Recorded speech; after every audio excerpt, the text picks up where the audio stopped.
Box office దగ్గర weekend లో release అయిన కింగ్ నాగార్జున ధనుష్ల కుబేరా సినిమా రిలీజ్ కి ముందు రోజు పెద్దగా బుకింగ్స్ పరంగా జోరు చూపించలేదు. కానీ రిలీజ్ తర్వాత అద్భుతమైన రివ్యూలు సొంతమవ్వడంతో టాక్ కూడా సూపర్ పాజిటివ్ గా ఉండటంతో అద్భుతమైన జోరును చూపెడుతూ వీకెండ్ లో వీర విహారం చేసింది. ఇక ఇప్పుడు అసలు సిసలు టెస్టులోకి ఎంటర్ కాబోతుంది సినిమా.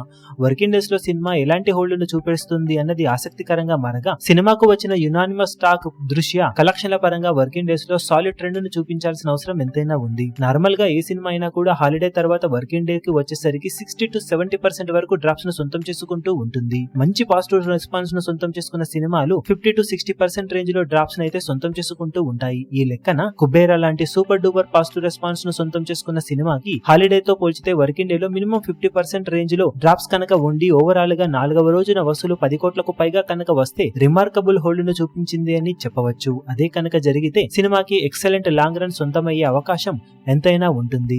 మరి సినిమా ఇప్పుడు వర్కింగ్ డేస్ లో ఎలాంటి కలెక్షన్లతో సొంతం చేసుకుని స్ట్రాంగ్ హోల్డ్ ను చూపిస్తుందో చూడాలి. ఈ వీడియో మీకు నచ్చినట్లయితే లైక్ చేయండి, షేర్ చేయండి, ఛానల్ ను సబ్స్క్రైబ్ చేయడం మాత్రం మరవకండి. ఏ చిన్న అప్డేట్ ను మిస్ అవ్వకూడదు అనుకుంటే బెల్ ఐకాన్ ను ప్రెస్ చేయండి.